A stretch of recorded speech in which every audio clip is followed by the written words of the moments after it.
B. Collins. Peter B. Collins, news and comment. It's Monday, April 27th, 2020. Have I got loads of news to share with you today? And I have no shortage of opinion either. I looked up some statistics on listener habits over the weekend, and I'm gratified to see that a large portion of the audience listens to the podcast even if it runs an hour long. And I do try to keep your attention span and your time limits in mind. And always feel free to pause it and come back later, or you're not required to listen to the whole podcast. Nobody is. But there is so much to talk about that I do avail myself of a longer length of the podcast in these interesting and wild times. And I want to open today with a recommendation for you to spend 90 minutes to watch a free video, a new documentary, online. And at the urging of many listeners, there are at least a dozen tips that I received since Earth Day last week when Planet of the Humans debuted. Now, it's produced by Michael Moore, and he kind of gets some attention in the publicity. But if you are tired of Michael Moore, or, I understand there is a kind of Michael Moore fatigue out there, you can be reassured that he and his fat head with a baseball cap make 0 appearances in this new documentary. But Jeff Gibbs is the man who's been a longtime environmentalist, and he directed this. He narrates the film, appears infrequently in it.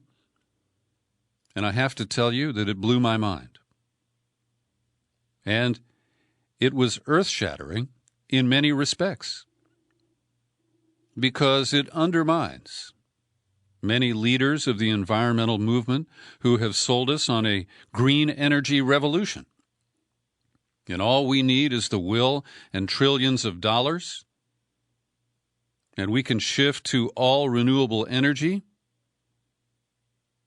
and save the planet by sharply reducing carbon emissions that are the source of so much of our energy today, primarily coal and natural gas. There's a little bit of oil generating left in the world, not so much in the United States.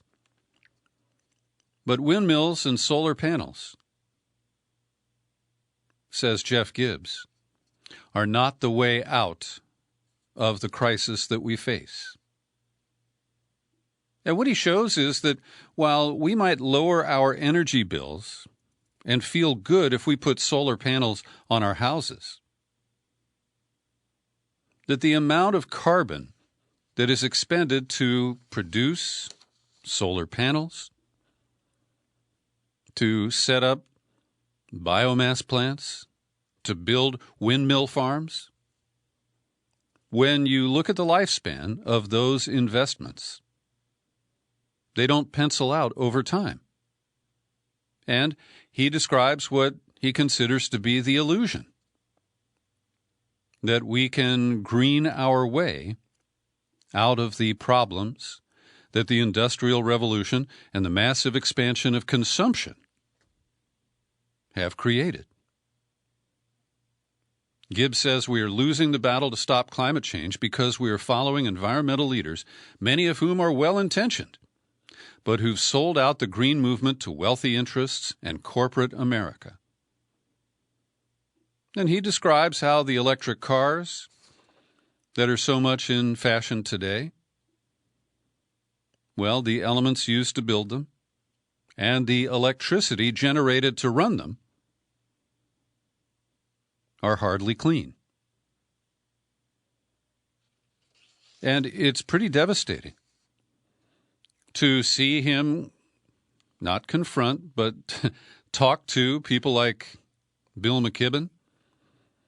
Doesn't look like Al Gore would speak to him, but Al Gore doesn't come out looking good. Robert F. Kennedy Jr. dodges questions about the real impact of biomass burning wood, essentially, to generate power.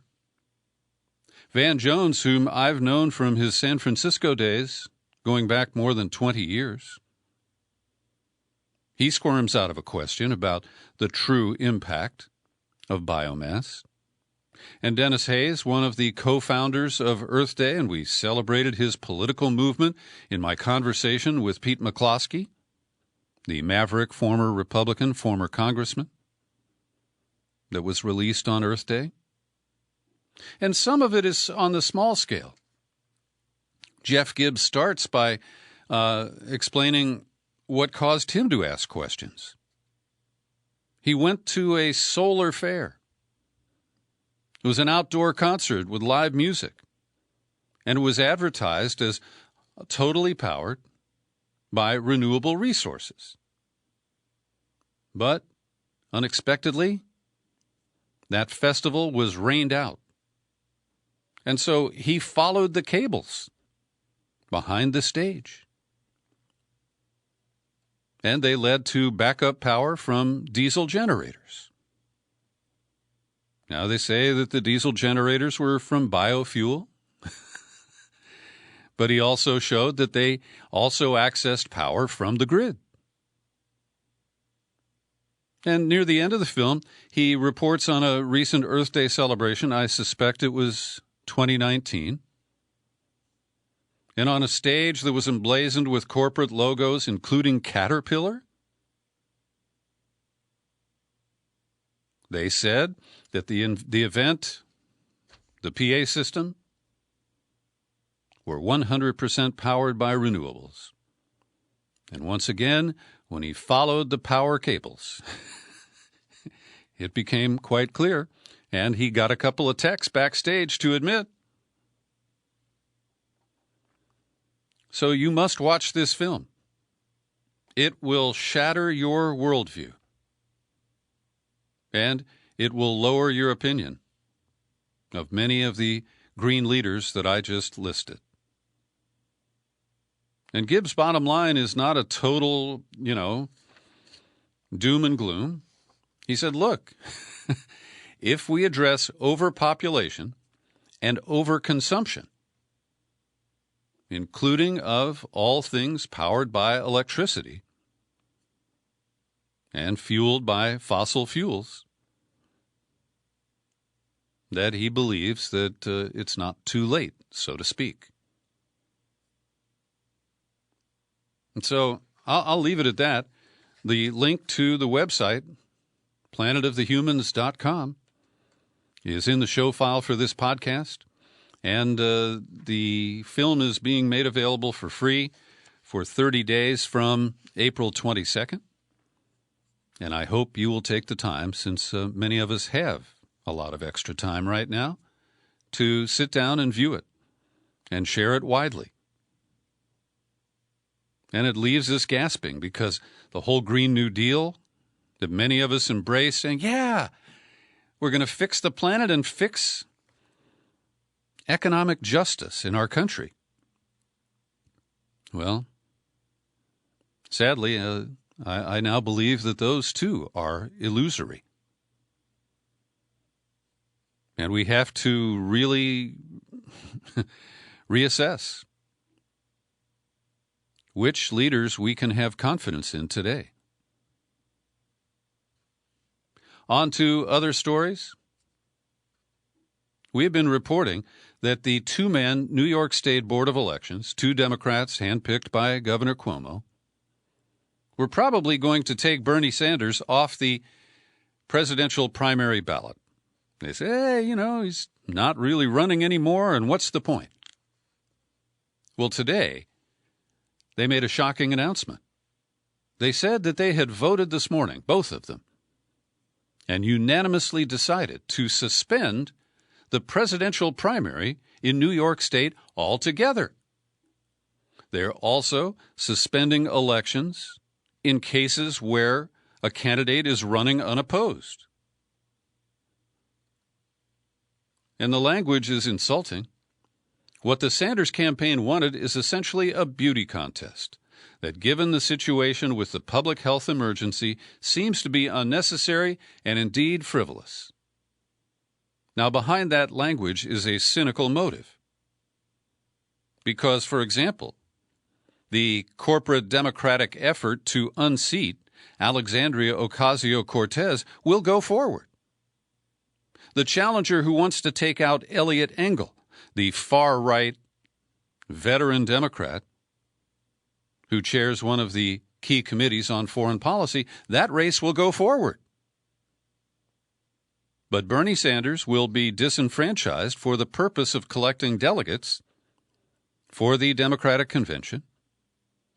And in the stack here, we'll get to a story in a moment about further evidence corroborating the allegations of sexual assault against the Democratic presumptive nominee, Joe Biden. And so once again, Democratic leaders are manipulating the system. Oh, they're using different tactics than they did in 2016, but the result is the same. The coronation of a damaged Democratic nominee. And oh, Trump looks bad today. He's pissing all over himself, and he could defeat himself in the process. But they are ignoring the self-inflicted wounds of a Democratic nominee once again. And to his credit, this time Bernie Sanders actually tried to fight back. He had his lawyers file some blistering arguments, and the people who would be the delegates to the convention piped up and made arguments. Oh, and here's the guy, Jamal Bowman, a middle school principal in the Bronx, challenging Representative Eliot Engel in the 16th District. I'm worried that this could depress turnout among younger voters in my primary challenge. This is terrible for our democracy and our party. My heart goes out to all the organizers who were part of the Bernie campaign and movement. And these two jokers, Andrew Spano, and maybe he says Spanow, I don't know, and Douglas Kellner, the two men appointed by Andrew Cuomo,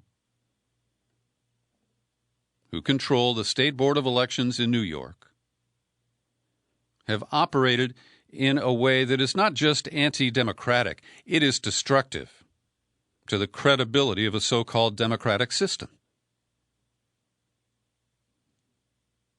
And it is another breach that will lead to disinterest among people who could have been persuaded to join a significant effort by Bernie Sanders or one of the other candidates who ran, Elizabeth Warren. I know she didn't score that well in the early primaries, but she is a viable candidate in so many respects. And so this is going to lead to depressed turnout in the fall, to disillusionment in the capital D democratic process and the lowercase d democratic process. This is a wound that will not heal quickly. Now, to her credit, the woman who was named the winner in the badly impaired, is that the right word?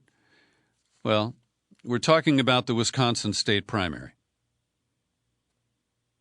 And Jill J. Karofsky was named the winner in her race to replace an appointed incumbent on the Wisconsin State Supreme Court. And in an op-ed in the New York Times today, she said, "I was on the ballot in an election that should not have happened." And she is joining a court that is dominated by Republicans and will be for years. They have 10-year terms. And she's willing to speak up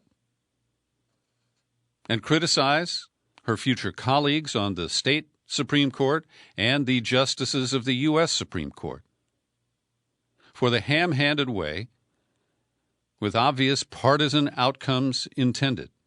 They interfered in the last-minute decision by Wisconsin's Democratic Governor Tony Evers to try to postpone or shift to mail-in ballots.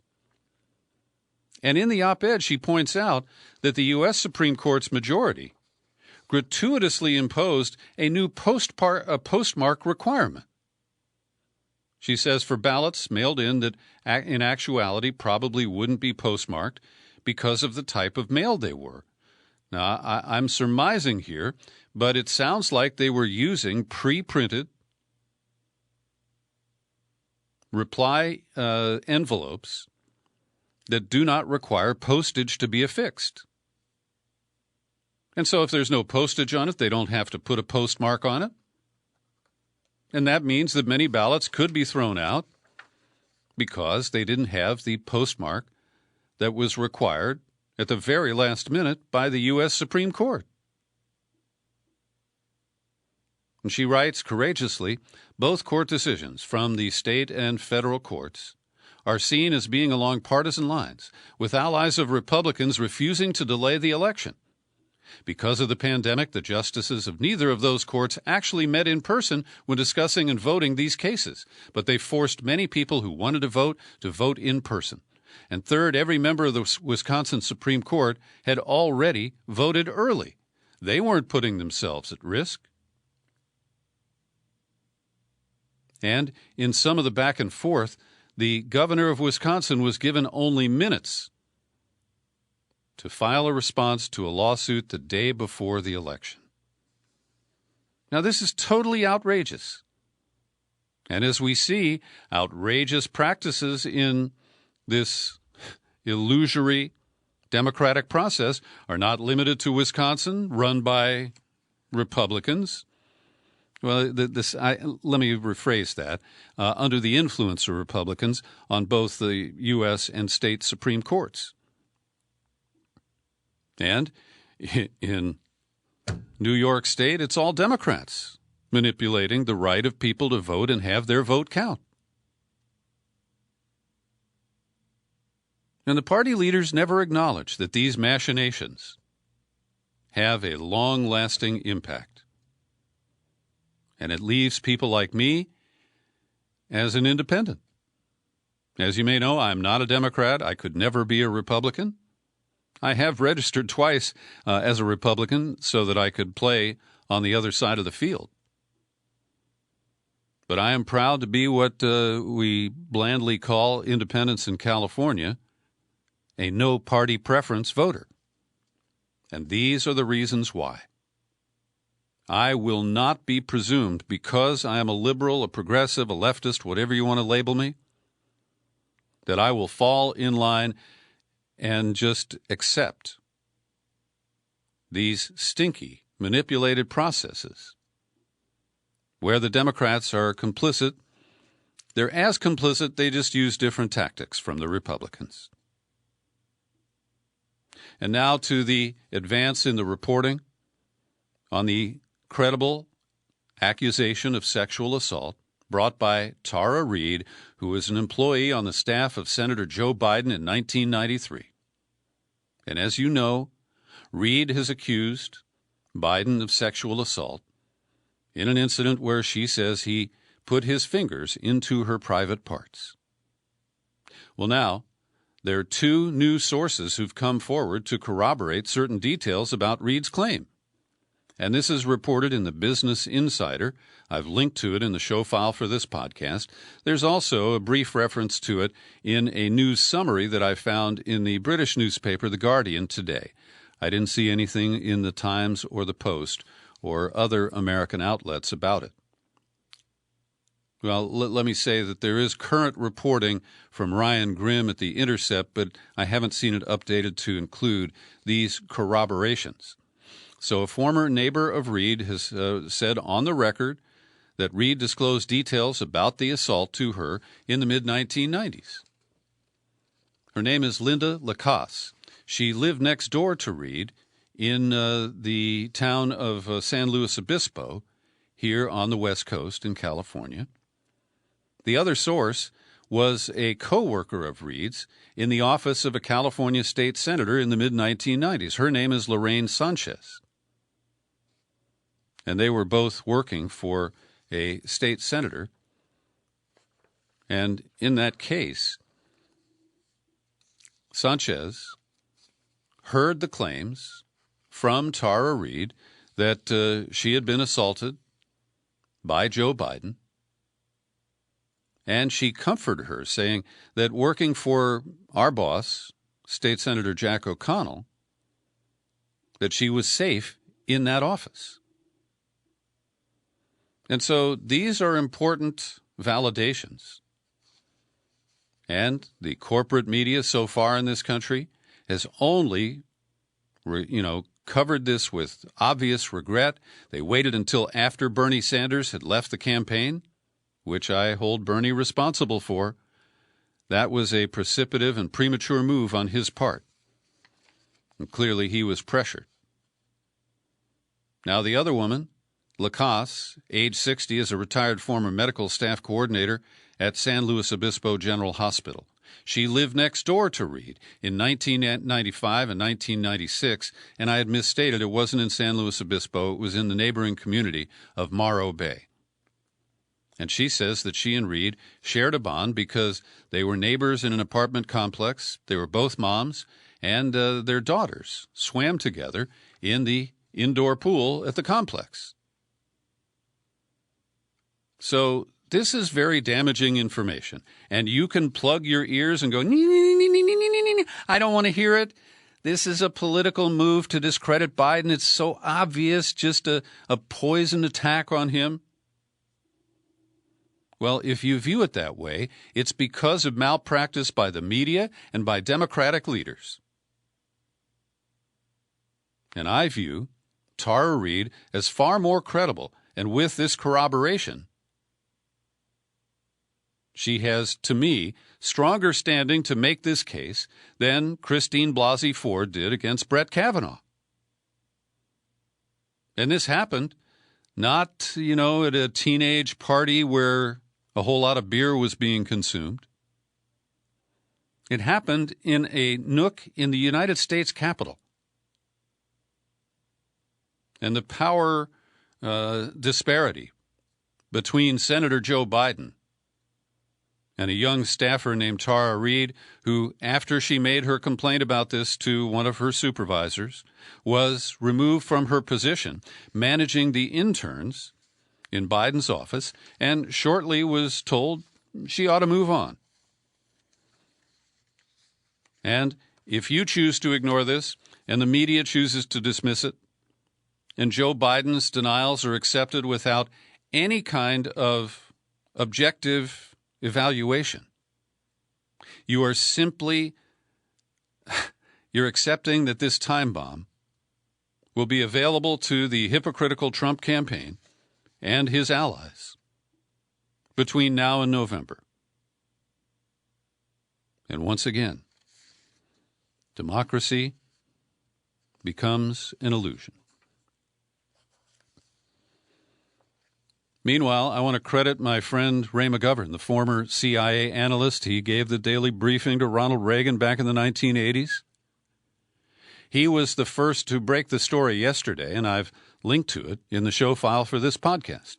You may have heard me repeatedly reference Craig Murray, the former British ambassador who has been a staunch ally of WikiLeaks and Julian Assange. Murray himself has reported that he was a courier for WikiLeaks, taking a digital media device that was handed off to him by someone in Washington, D.C. in the summer of 2016, and he was the mule who took it back to WikiLeaks in London. And I don't know exactly what was on that storage device. It could have been materials from Seth Rich, but it is believed to have been the material that was later released by WikiLeaks that showed how the DNC had an orchestrated effort to stop Bernie Sanders. And I believe it revealed some financial crimes on the part of the DNC Treasury favoring the Clinton campaign. Well, now Craig Murray is in hot water because he blogged about a court case in Scotland where he lives, where a leader of the Scottish National Party, which is pro-independence, whose name is Alex Salmond, S-A-L-M-O-N-D, was accused of sexual allegations. Now, Craig Murray supported his friend, publicly described them as false. He said it was a frame-up, or in British slang, a fit-up. And get this, Alex Salmond was tried, and a majority female jury found him innocent of all the charges. But now journalists and others are being investigated and intimidated by the police. Murray posted on Friday, "I know of 4 pro-Scottish independence folk who were last week phoned or visited by Police Scotland and threatened with contempt of court proceedings over social media postings they made about the Alex Salmond case. On Monday, a Scottish journalist I know had his home raided by 5 policemen who confiscated and still hold all his computers and phones. They said they were from the Alex Salmond team. He has not been charged. But then a police van pulled up and loitered outside of Craig Murray's property, he says, on the pavement outside my front gate, while I was talking on the phone to a senior political figure about the raid on my friend." Nothing happened that day, but 2 days later, last Thursday, 2 plainclothes police arrived and handed him the indictment. Shortly thereafter, an email arrived from the Times newspaper saying that the Crown Office had confirmed that I had been charged with contempt of court. I am charged with contempt. The hearing is on 7 July at the High Court in Edinburgh. The contempt charge falls into 2 categories: material published before the trial, liable to prejudice a jury; material published which could assist jigsaw identification of the failed accusers. And Murray writes, "This is a blatant one-sided political persecution. That much is entirely plain." So he published on his blog, and Ray McGovern republishes it at Popular Resistance. The paperwork that was delivered to him. And the Gray Zone with reporter Ben Norton followed up on this. They say they had contact. I assume it was an email because they didn't say they spoke to Craig Murray. But it says, in comments to the Gray Zone, Murray described the case as a thoroughly undemocratic attack on free speech and warned that it may be punishment for his dissident journalism and activism exposing the UK's crimes and lies. And the Gray Zone article reviews some of the history of the whistleblowing of Craig Murray, including how he was sacked as the ambassador to Uzbekistan after he disclosed illegal actions by the CIA. Murray said he faces the possibility of no jury, no beyond reasonable doubt test, no public interest defense allowed, no freedom of speech defense allowed, and up to 2 years in jail and an unlimited fine. And we can only ask, is this being drummed up in part to silence a key ally of Julian Assange and take him out of circulation? Well, there's just a little bit of good news here, and it's only a little. Joe Lauria at Consortium News reports that the obviously hostile judge in the extradition case of Julian Assange to the United States, Magistrate Vanessa Baratzer, for the first time has issued a ruling, or at least indicated that she will, in favor of Assange's defense.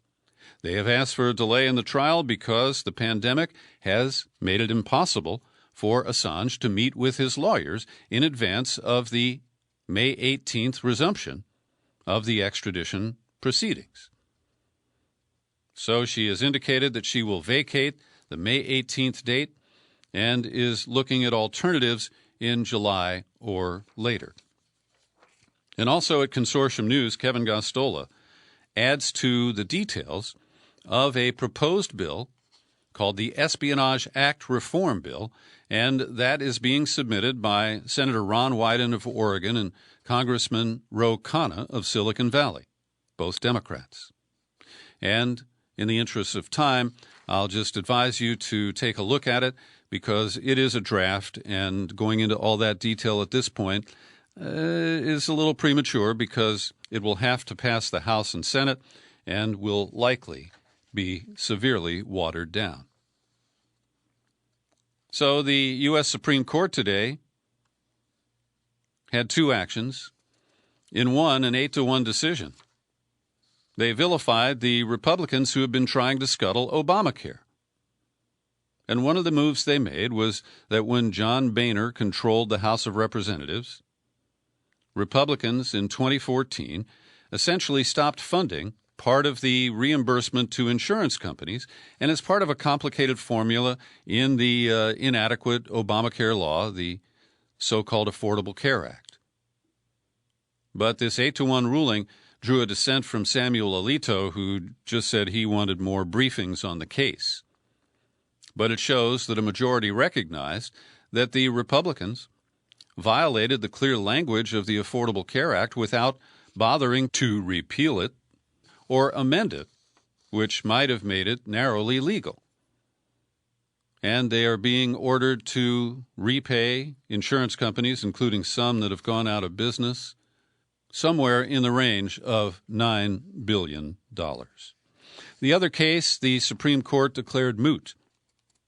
And this was a challenge to a law from New York City that had been modified that said that gun owners could not travel with their weapons outside of the city limits to go to a shooting range or to go hunting or go kill somebody. I don't know. And Brett Kavanaugh, he put down a marker citing his own minority opinion. That means he lost in a 3-judge panel. But nevertheless, he cited his own previous opinions, saying that the now landmark Heller law, Heller versus the District of Columbia, which recognized the right in the Second Amendment for private ownership of weapons, one that I seriously dispute, and I fault the Obama-era Democrats for failing to challenge. Well, Brett Kavanaugh says that he's concerned that lower courts are not applying Heller correctly and that the Supreme Court should soon take up a Second Amendment case. He's looking for a gunfight, friends. That's how I would put it. Now, over the weekend, I took a look at an interview on French television of Dr. Luc Montagnier. And I've heard a little bit about him going back to the time when he was awarded a Nobel Prize, and not a Nobel Prize, as Trump would sarcastically tweet about it. But this is a distinguished virologist, and he is credited, even after there was a challenge brought by Americans who took credit, for the confirmation that HIV is the virus that causes AIDS. And I've linked to his Wikipedia bio so that you can get a sense of his credibility. But in the French television interview, which I've linked to the YouTube file, and it does have English subtitles, you'll hear him say first that he doesn't know who might be responsible for the COVID-19 virus, and that he doesn't have a motive in mind. But he argues that his study of the RNA, that is the code of the virus, shows that it contains trace amounts or small amounts of HIV. And his speculation is that someone in a laboratory was trying to generate a vaccine for HIV, for AIDS. Now, I present this for your consideration. I'm not qualified to evaluate the science here. But I think we must remain open-minded about where this virus came from. People argue bats in the Wuhan wet markets. Then people say there weren't any bats in the Wuhan wet markets. We talked to Pepe Escobar, and I encourage you to listen to that interview from Friday if you haven't so far. And he says, look, I don't know. But there was a breach at Fort Detrick, the U.S. bioweapons lab, and there is a Chinese virus biologic facility in Wuhan, China. And so we cannot eliminate laboratories as the possible source of the coronavirus. At this point, I don't have enough information to rule it in or rule it out. And our correspondent, Dick Atlee from Maine, shared a letter that he wrote to GM Watch today. And he writes, I honestly don't understand why, given the history of biological weapons development, that you would so strongly distance yourselves from the possibility that this was developed as a bioweapon, or that there are other possibilities for it being out in the world besides an escape. Is memory so short that the anthrax attacks have faded from consciousness or been pushed into the memory hole? The idea that gain-of-function research for the creation of novel pathogens is aimed at investigating virus behavior or developing vaccines seems a fairly naive concept. It's akin to saying that nuclear bomb tests are aimed at better understanding nuclear physics or radiation shielding techniques. Why would someone want to develop a vaccine for a pathogen that only exists because of having been created for the purpose of developing a vaccine or it? It sounds very much like a chicken-egg circular rationale for something that actually has a different purpose. Well, I think Dick makes some good points there.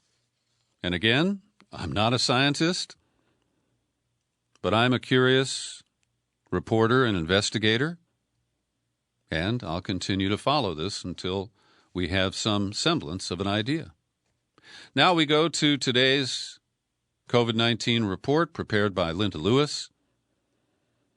The official count of fatalities worldwide is now at 210,000, with reported 3 million confirmed cases. In the United States, just shy of 1 million confirmed cases and 55,563 deaths reported so far. And I'm going to, a little bit later, get into some of the anomalies of the data that's been collected regarding deaths.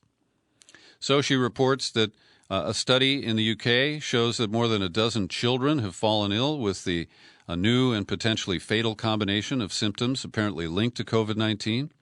The National Health Service has alerted doctors to the syndrome and asked them to urgently refer any children who appear to have it to a hospital. Most of them affected have Kawasaki disease, a rare vascular condition that is the main cause of acquired heart disease in the under 18 protocol, or cell, if you will, in the United Kingdom. Italy's prime minister announced yesterday plans for relaxing restrictions. The tentative plan for Phase 2 includes opening construction, manufacturing, and wholesale businesses on May 4th, retailers on May 11th, bars and restaurants on May 18th. Schools will remain closed until September. In China, officials announced that all coronavirus patients have been discharged in Wuhan. In New Zealand, the Prime Minister says the nation has defeated coronavirus. Jacinda Ardern said there's no widespread, undetected community transmission in New Zealand. We have won that battle, but we must remain vigilant. The virus has been trending down in Kiwiland since April 5th, when 89 confirmed cases were announced. And on Sunday, there were no new cases for the first time in weeks. Another 5, though, were reported on Monday. In the European Union, there is a movement to adopt green, low-carbon recovery plans. Sweden, the Netherlands, Italy, Spain, and 6 other countries have urged the European Union to do that. And as I opened with, maybe they haven't seen the Planet of the Humans yet. So a little bit of whiplash at the White House. Trump had avoided doing one of his daily briefing rant fests on Saturday and Sunday. But then today, an update came from the press office. The White House has additional testing guidance and other announcements about safely opening up America. President Trump will brief the nation at 5 p.m. Eastern. So he spent the weekend tweeting. We may or may not get to that, but that was his substitute for the daily preening before the cameras in the press room. He's also denying rumors that Health and Human Services Secretary and former pharmaceutical executive Alex Azar is about to be fired. Nancy Pelosi says that she is considering a guaranteed income during this period. She says it's worthy of attention. The Paycheck Protection Program portal expected to reopen today. The SBA has put new limits on hedge funds and private equity firms There have been a couple of $1 billion returned altogether by people who were shamed after they received them. And we also have a report that the SBA's website crashed today as they attempted to take applications for a limited amount of renewed funding that came from the legislation that was signed on Friday. Related to Georgia's reopening, a letter signed by civil rights leaders encouraged African Americans to stay home. We, the undersigned, have joined together to state our unequivocal, firm opposition to the premature effort of governors to willfully reopen their states. The actions, which demonstrate reckless disregard for the health and life of black residents, compel us to speak out and take action to protect ourselves. Johns Hopkins is saying we may be near the end of the beginning. But as I'll warn in a few moments, I'm concerned that we may be on a plateau and that the relaxation, and even in California, we've had people crowding the beaches in ways that are risky, in my view, and we could see a new uptick in the spread of the virus and in infections that lead to hospitalization. There are new reports, including one from the CDC, that one of the major symptoms that has surfaced related to people who are infected is the loss of the sense of smell and taste. And this is described as a peculiar indication of a coronavirus infection. In New York State, the death rate has been dropping, and the report for today, which I guess is up through yesterday, is that the daily rate was 367. As you know, it peaked at over 800 about a week or 10 days ago. And here in California, confirmed cases and deaths continue to climb over the weekend, but the pace of the daily increases has slowed. And as Linda notes here in the final item of her report, there are 6 counties that claim to have very limited exposure here. They are Yuba, Sutter, Butte, Glen, Tehama, and Colusa, mostly in the extreme northern part of the state. We have 58 counties altogether, by the way. And in their letter, they said that the 6 counties have recorded a total of 69 cases. 50 of those patients have fully recovered, and they only have 1 confirmed COVID patient in the ICU. And this does create problems. I would hate to be in the shoes of Governor Newsom because, for example, data from the L.A. County Department of Health shows 16.5 deaths per 100,000 in areas where at least 30% of the residents live in poverty. So, poor communities and black communities are suffering the brunt of this. In other reports from L.A. County, the mortality rate for African Americans is at 13 per 100,000, and among white people in that same county, the death rate is less than half at 5.5. And the San Francisco Chronicle on Sunday published a map that affirms the claims from these 6 counties that I just referred to, that they have very limited exposure. And Governor Newsom acknowledged this. He said, but if, for example, Eureka and Humboldt County, which are not COVID-free, but they have far lower cases than other areas, if they are released from the restrictions, will that cause people to travel to those counties and spike a new surge or a new round in outbreaks? In other news, this reported Sunday in the New York Times, there are 14 antibody tests that were reviewed by researchers, and they found 11 of them to be unreliable due to high rates of false positives. So this leaves us wondering about whether we have accurate testing of antibodies. And then there is a report coming from the World Health Organization, and I know it's been demonized, but you can consider the source.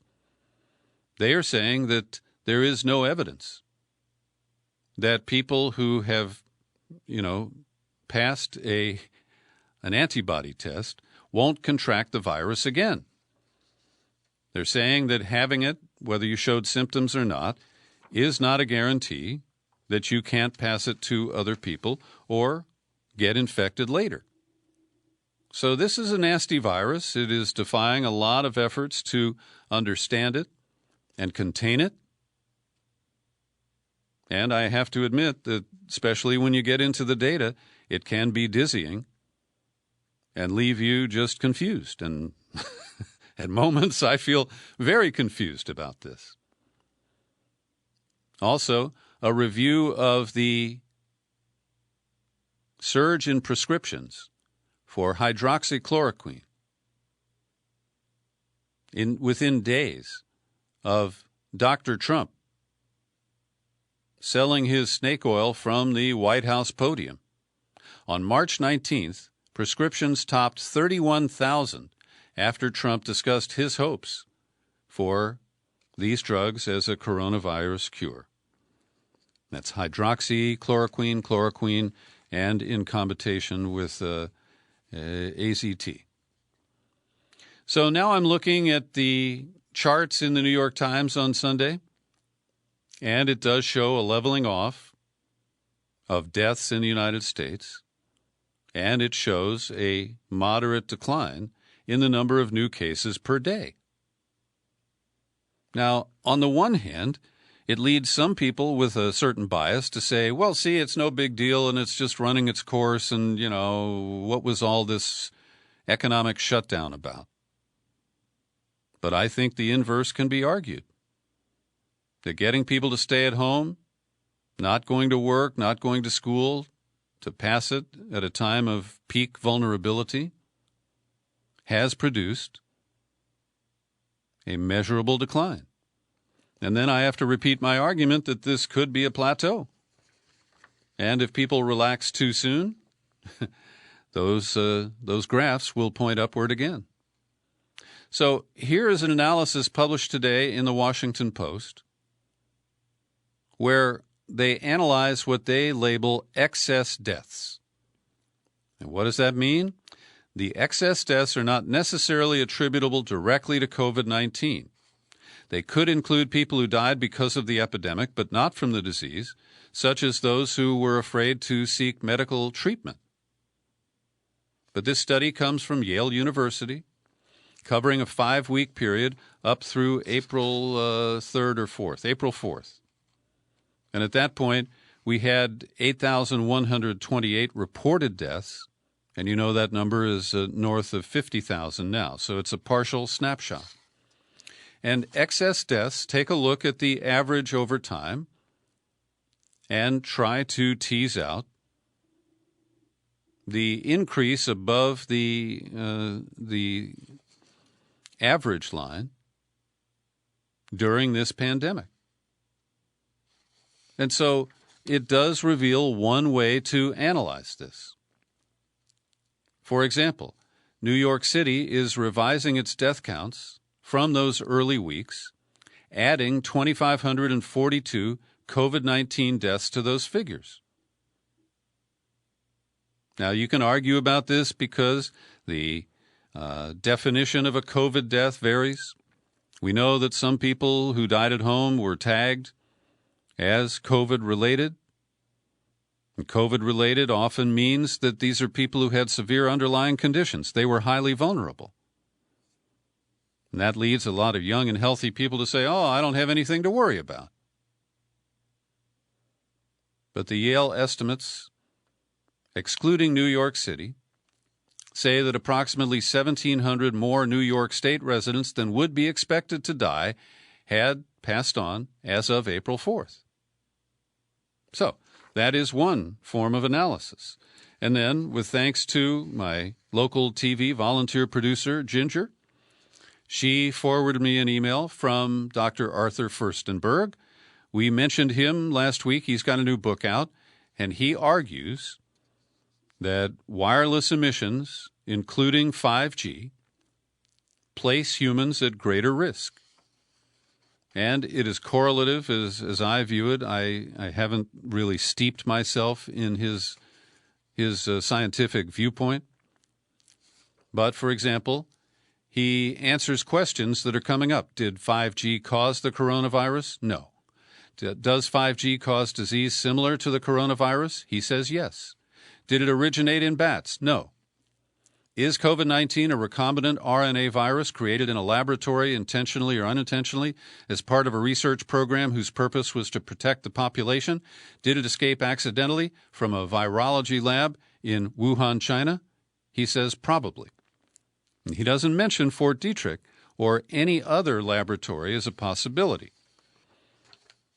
And that's my observation, not necessarily a criticism. But then he looks at the weekly mortality rates and just compares 2020 with 2019. And what he shows is not excess deaths, but actually 37,000 fewer people have died this year through April 18th than those who died during the last year during the same 15-week period. Now, I can't explain this. You would think that the total death rates would reflect those that are being reported that are considered related to COVID-19. And so if any of you are better number crunchers than I am, and that's most of you, please do email me your consideration, your view, peter@peterbcollins.com. I feel my job here is to make you aware of data and argument and analysis that is out there, whether it's Luc Montagnier or Dr. Furstenberg. And you may take it from there. I want to thank all the people who have generously supported our community fund to help listeners who could use $100 at this difficult time. I don't have any new grant requests today, so I want to encourage you, if you are suffering at this time, that $1,200 check hasn't come, your unemployment hasn't kicked in, just send an email, peter@peterbcollins.com. Tell me what you need $100 for. And so far, we have not turned a single applicant down.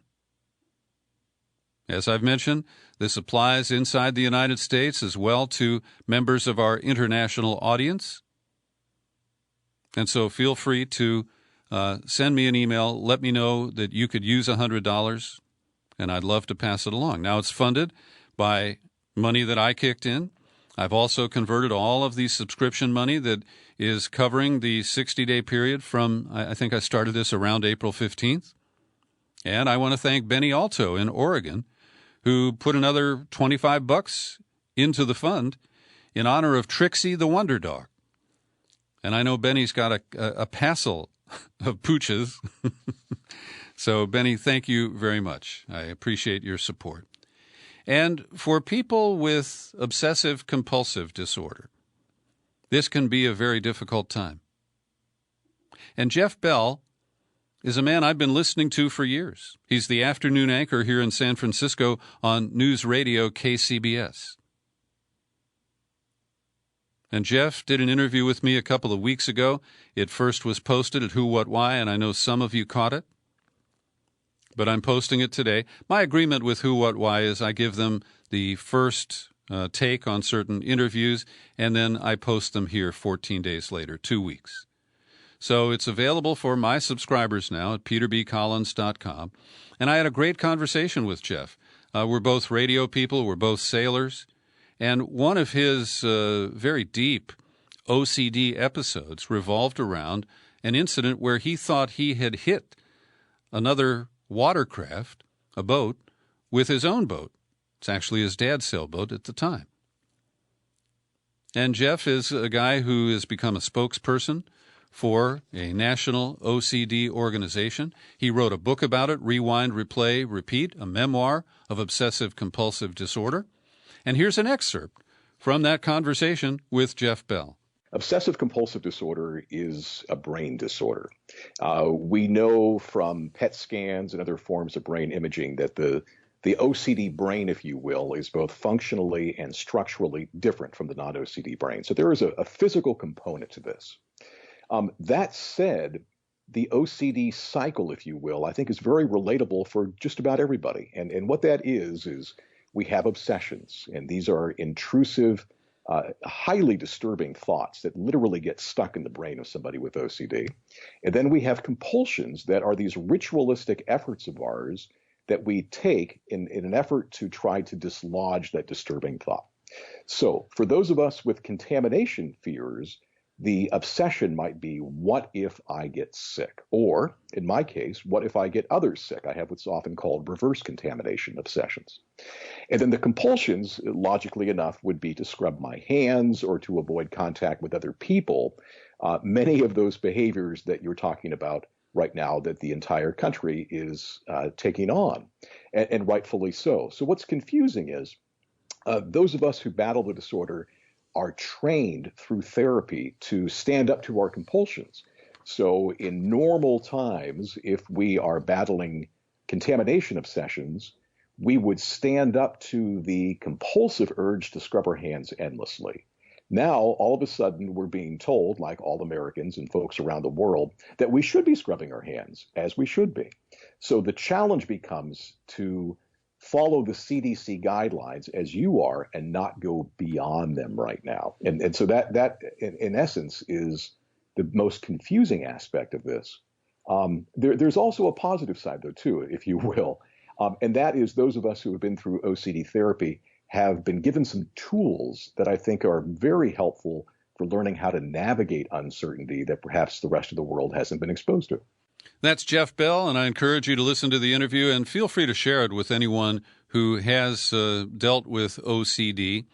It is a devil of a disorder, and there is good news that it can largely be addressed through cognitive therapy and modern medications. Well, as I mentioned, Trump unfortunately reneged on his threat to stop the daily briefings, and he's conducted one this afternoon, and I have not paid attention to it. I'll see if there's any significant reporting that comes from it. But there are a lot of Republicans who are now getting nervous that his erratic performances and wacky representations have put his presidency at risk and possibly the Republican control of the Senate.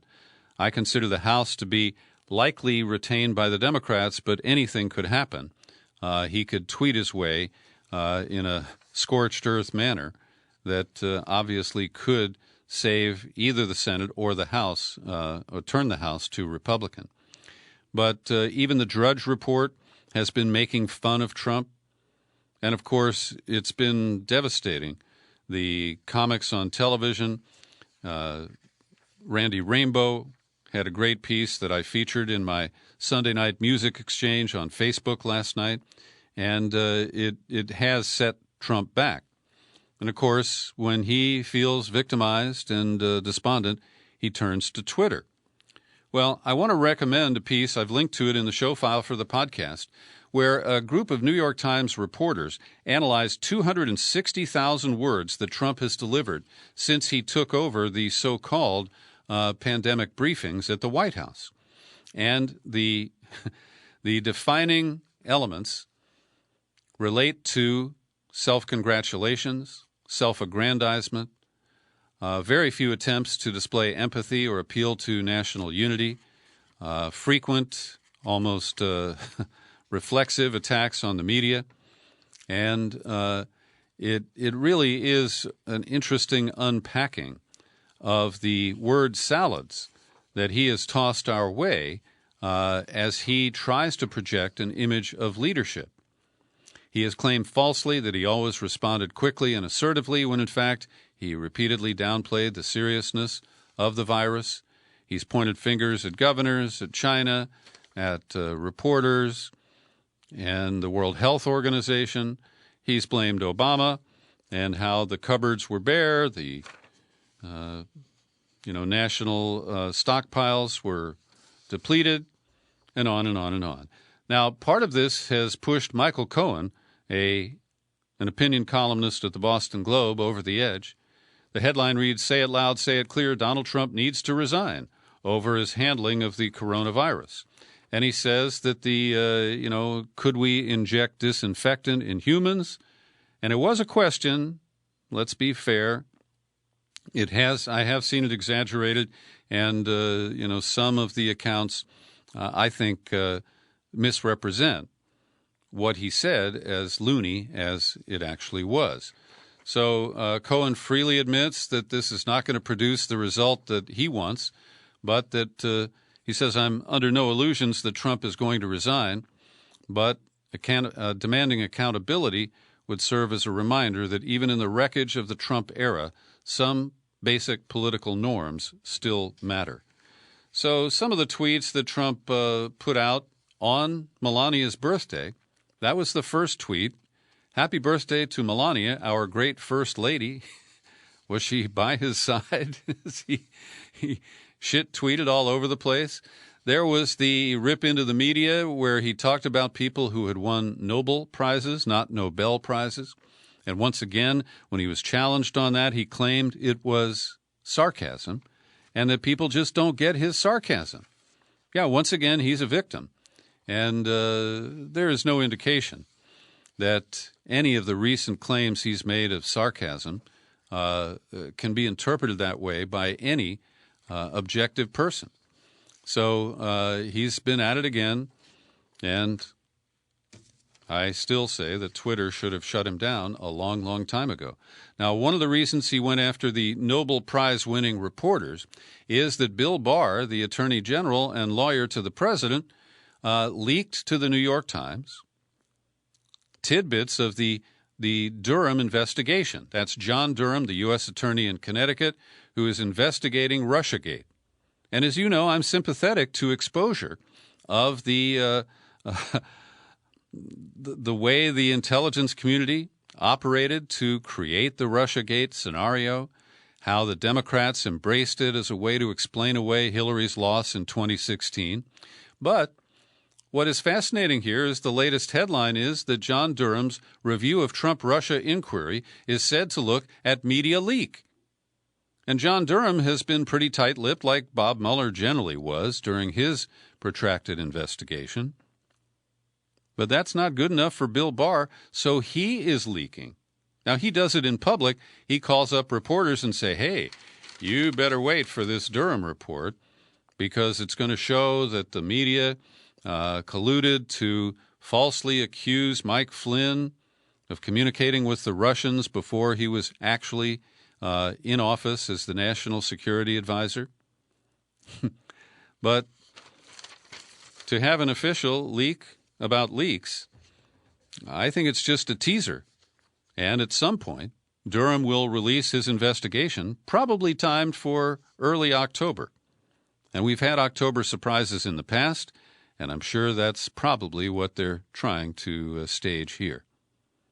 Mike Pompeo, two-face, three-face, maybe four. He is now arguing that based on the agreement, the nuclear agreement with Iran, that included six nations, including the United States, which Donald Trump unilaterally breached, can now be used to argue to continue an arms embargo on Iran. Now, this is such bullshit.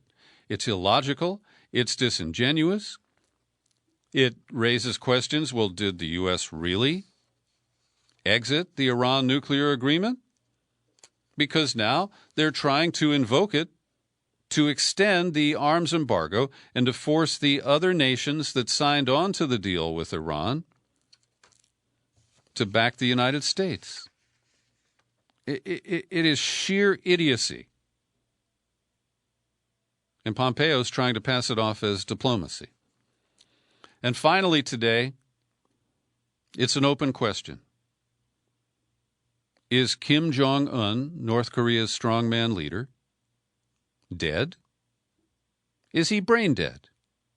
Or is, as reported today by South Korea's intelligence, alive and well? Well, we don't know. But over the weekend, it was pretty funny to me. The news outlet that broke a story confirming that Kim Jong-un is dead was TMZ, the celebrity gossip TV show and website.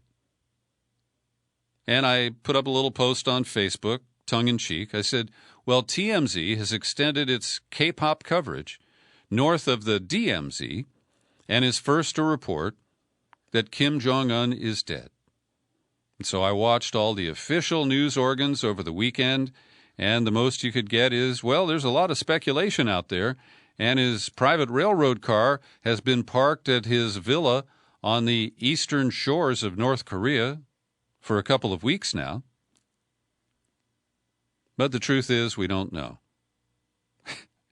And I find the media scrum to be quite amusing. Thanks for listening all the way to the end of this daily news and comment podcast. You'll find it on YouTube. And I'm still Peter B. Collins. Happy trails to you until we meet again. Happy trails to you. Keep smiling.